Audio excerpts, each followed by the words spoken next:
दिनांक 4 सितंबर वर्ष 2020, 9वीं कक्षा, मैथ्स 1, सेकेंड चैप्टर वास्तविक संख्याएं, प्रश्न संग्रह 2.2।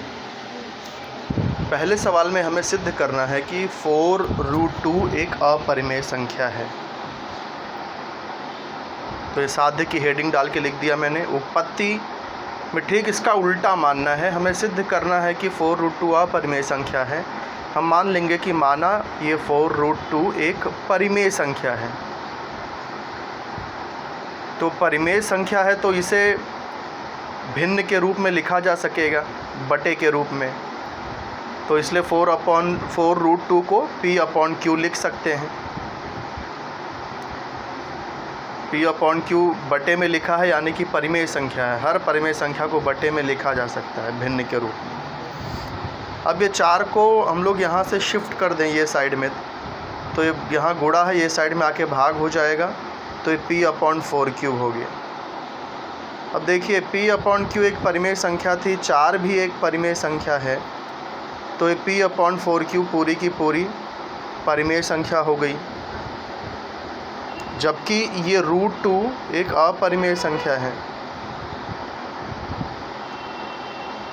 तो √2 एक अपरिमेय संख्या है, p/4 ये सब अपरिमेय, ये सब परिमेय संख्या है। परंतु अपरिमेय और परिमेय संख्या कभी बराबर नहीं हो सकती, जबकि हमें यहाँ बराबर मिल रहा है। तो इसलिए हमने जो माना है वो गलत है, इसलिए गलत आंसर मिल रहा है। हमने इसे परिमेय संख्या माना है, इसका मतलब ये मान्यता हमारी गलत हो गई। यह परिमेय संख्या नहीं हो सकता, यह अपरिमेय संख्या ही हो सकता है।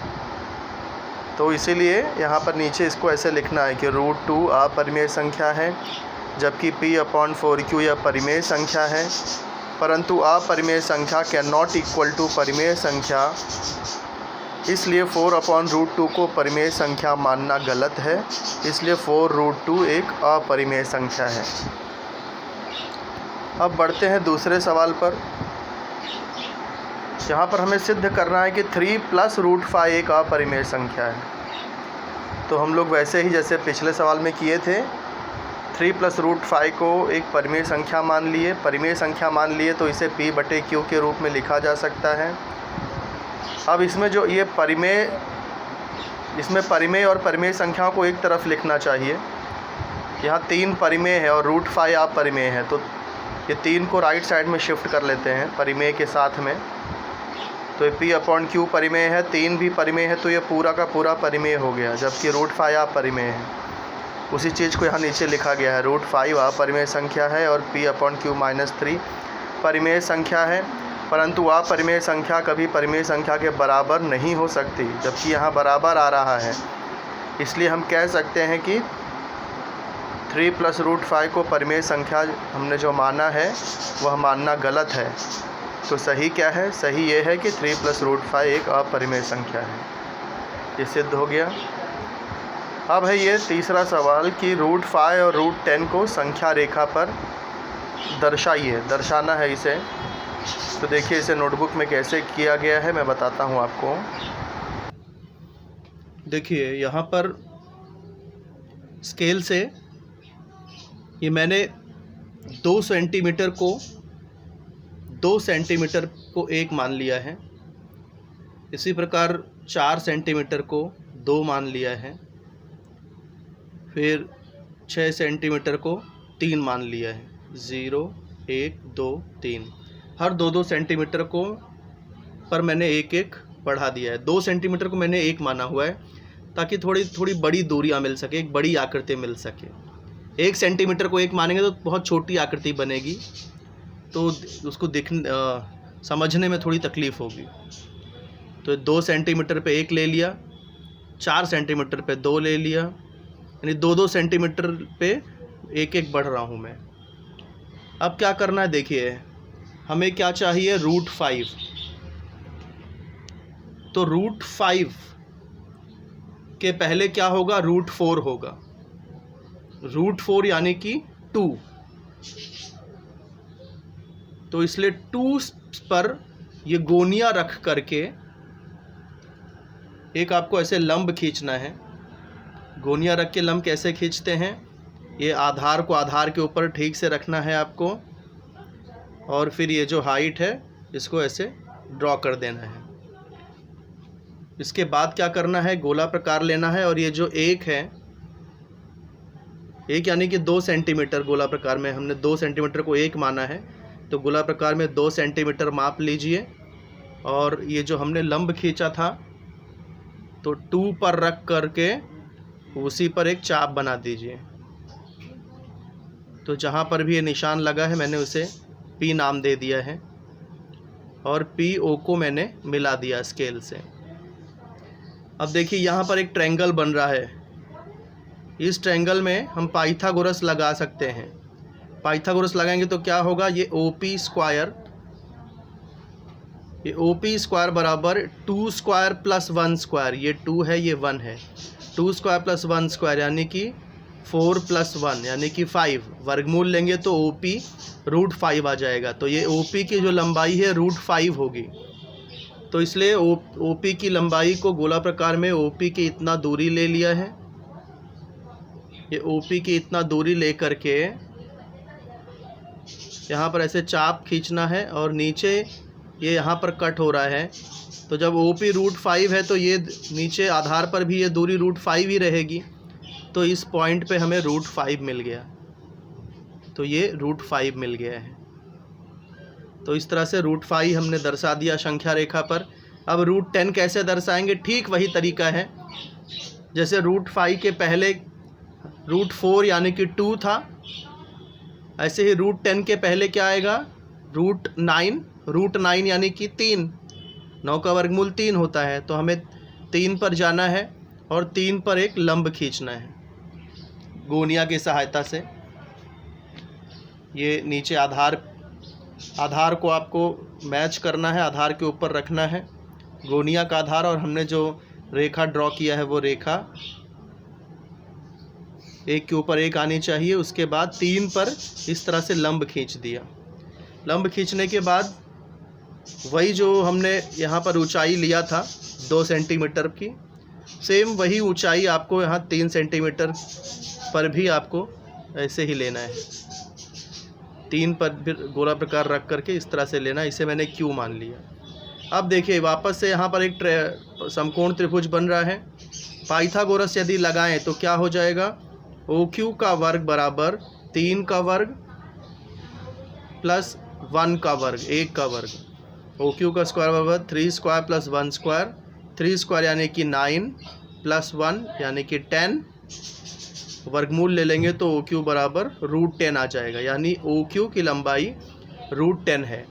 तो गोला प्रकार में OQ हम लोग नाप लेते हैं, तो ये OQ √10 है, यानी गोला प्रकार में भी √10 आ गया है। अब O पर रख करके और ये पेंसिल को Q पे रख के इस तरह से नीचे चाप बना देंगे। तो देखिए OQ √10 है, तो ये जो नीचे जो लंबाई आ रही है वो भी √10 ही होगी। तो इस बिंदु को √10 से दर्शा दिया, तो ये √10 भी हमें मिल गया। तो √5 और √10 इस तरह से संख्या रेखा पर दर्शाया जा सकता है। तो आइए अब बढ़ते हैं अगले सवाल की तरफ। अगला सवाल है कि निम्नलिखित संख्याओं के मध्य स्थित कोई भी 3 परिमेय संख्याएं ज्ञात करिए। तो पहला है 0.3 और -0.5। कभी भी छोटी संख्या लेफ्ट में लिखना चाहिए और बड़ी संख्या राइट साइड में। तो माइनस हमेशा पॉजिटिव से प्लस वाली संख्या से छोटा होता है, तो -0.5 पहले आएगा, 0.3 बाद में आएगा। अब अगर दोनों के बीच की मध्य की संख्या निकालना है तो दोनों को प्लस करके 2 से भाग दे दीजिए। तो 0.3 प्लस ये -0.5, प्लस माइनस माइनस हो जाएगा। अब 0.5 में से 0.3 को माइनस करेंगे तो 0.2 आएगा। चिन्ह हमेशा बड़े वाले का लगता है, तो माइनस। अब ये आ गया -0.1, तो इन दो संख्याओं के बीच में -0.1 आ गया। इन दो संख्याओं के बीच में -0.1 आ गया।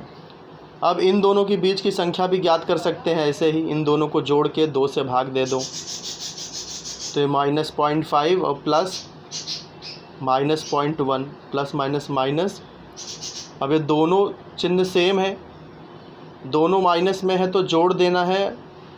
जब चिन्ह सेम होता है तो जोड़ देते हैं और वही सेम चिन्ह लगा देते हैं। तो 0.5 0.1 जोड़ेंगे तो 0.6 आ गया, दोनों माइनस है तो ये माइनस लग जाएगा, डिवाइड बाय 2, ये हो गया -0.3। तो इन दोनों के बीच में -0.3 आ गया। देखिए इन दोनों के बीच में -0.3 आ गया, और ये 0.3 तो वैसे ही रहेगा। तो अभी केवल 2 संख्या मिली है, इन दोनों के बीच में 2 संख्या मिली है, जबकि हमें 3 निकालना है। तो अब इन दोनों के बीच की भी निकाल सकते हैं ऐसे ही। इन दोनों को प्लस करके 2 से भाग दे दो, -0.1 प्लस 0.3 डिवाइड बाई 2। एक प्लस एक माइनस हो तो घटा देते हैं, तो 0.3 में से 0.1 गया, 0.2 आ जाएगा। यहाँ बड़े वाले नंबर का चिन्ह प्लस है तो ये भी प्लस में ही रहेगा, भागे 2, ये आ गया 0.1। तो इन दोनों के बीच का नंबर 0.1 आ गया, तो इन दोनों के बीच में देखो 0.1 लिख दिया, बाकी सारे नंबर वैसे के वैसे रहेंगे। तो -0.5 और 0.3 के बीच में ये 3 नंबर हमें मिल रहे हैं। वही लास्ट में इसको इस तरह से लिख देना है कि 0.3 और 0.5 के बीच की 3 संख्याएं -0.3, -0.1 तथा 0.1 है। अब बढ़ते हैं चौथे के दूसरे सवाल पर। -2.3 और -2.33 है। अब यहाँ पर बड़ा नंबर कौन सा है? देखिए ऐसे तो दिखने में ये देखिए ये 2.3 यानी 2.30 30 और ये 2.33 33। तो ये 2.33 बड़ा दिख रहा है, 2.30 छोटा दिख रहा है, क्योंकि यहाँ 2.30 है, ये 2.33 है, तो 30 33 से छोटा होता है। तो ये छोटा दिख रहा है, ये बड़ा दिख रहा है, लेकिन जैसे ही माइनस लग जाएगा तो उल्टा हो जाता है, छोटा नंबर बड़ा, बड़ा नंबर छोटा। तो ये छोटा नंबर हमेशा पहले लिखना होगा और ये जो बड़ा नंबर है हमेशा बाद में लिखना होगा। अब इन दोनों के बीच का नंबर कैसे निकालेंगे? जैसे हम कर रहे थे, दोनों को प्लस करेंगे। अभी माइनस में है तो प्लस माइनस माइनस हो जाएगा, दोनों माइनस में है तो जोड़, दोनों को प्लस करके माइनस लगा देंगे, 2 से भाग देने पर ये आंसर आ गया। तो ये इन दोनों के बीच का नंबर हो गया। तो अब इस तरह से हो गई संख्या। अब यहाँ पर इन दोनों के बीच की संख्या आप पहले इन दोनों की निकाल लो या इन दोनों की बीच की संख्या निकाल लो। तो यहाँ हमने इन दोनों की निकाला है। कैसे? सेम वही तरीका है, दोनों को प्लस किया है, प्लस माइनस माइनस हो जाता है, तो दोनों माइनस है तो प्लस करके माइनस आ गया, दोनों को जोड़ करके माइनस लगा दिए, 2 से भाग देने पे -2.3075 आ गया। तो ये इन दोनों के बीच में लिख दिया इसे। अब ऐसे ही इन दोनों के बीच की संख्या निकालना है तो दोनों को प्लस कर देंगे, दोनों माइनस में है तो इसलिए प्लस करने पर माइनस चिन्ह लगाना पड़ेगा, बटे 2, और ये -2.3225 आंसर आ गया। तो इन दोनों के बीच में उसे लिख दिया। तो इस तरह से हमें ये 1 2 3 नंबर मिल गए और उसे नीचे हमने इस प्रकार से लिख दिया। ऐसे ही तीसरा सवाल है 5.2 और 5.3। 5.2 दो छोटा है, 5.3 बड़ा है, दोनों के बीच का नंबर, दोनों को प्लस करके 2 से भाग, दोनों के बीच का नंबर आ गया। तो इन दोनों के बीच का नंबर लिख दिया। अब इन दोनों पहला और दूसरे नंबर के बीच की संख्या निकालने के लिए दोनों को प्लस करके 2 से भाग दे दिया, तो इन दोनों के बीच की संख्या भी मिल गई। अब ये 5.25 5.3 दोनों के बीच की संख्या, मध्य की संख्या निकालनी है, तो दोनों को प्लस करके 2 से भाग, तो ये जो आंसर आ गया ये इन दोनों के बीच का नंबर है। तो इस तरह से 5.2 और 5.3 के बीच की ये 3 संख्या मिल जाती है, जिसे आपको फाइनली इस तरह से लिखना है, जैसे यहाँ पर लास्ट स्टेप में आप देख रहे हो। अब बढ़ते हैं चौथे सवाल पर। चौथा और ये आखिरी सवाल है, चौथे का चौथा, 2.2 का आखिरी सवाल ये -4.5 -4.6।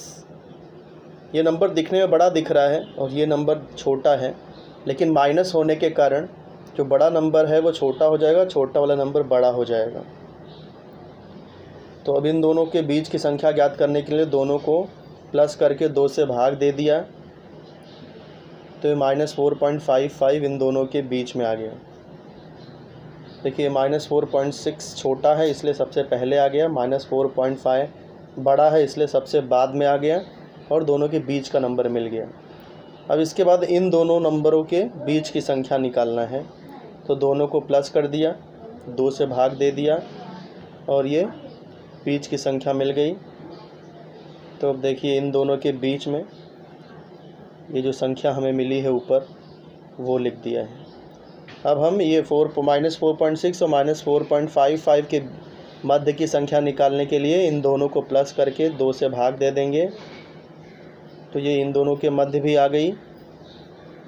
तो इस तरह से हमें ये 3 संख्या मध्य में मिल रही है, -4.575, -4.55 और -4.525। तो ये 2.2 आप लोग अच्छी तरह से समझ के अपने नोटबुक में हल करिए। कहीं भी कोई डाउट हो तो मुझसे पूछिए। और आप लोग का एग्ज़ाम्स भी होने वाले हैं, इसलिए अच्छी तरह से तैयारी करिए। कोई भी डाउट हो तो मुझसे संपर्क करके अपने डाउट को दूर करिए। धन्यवाद।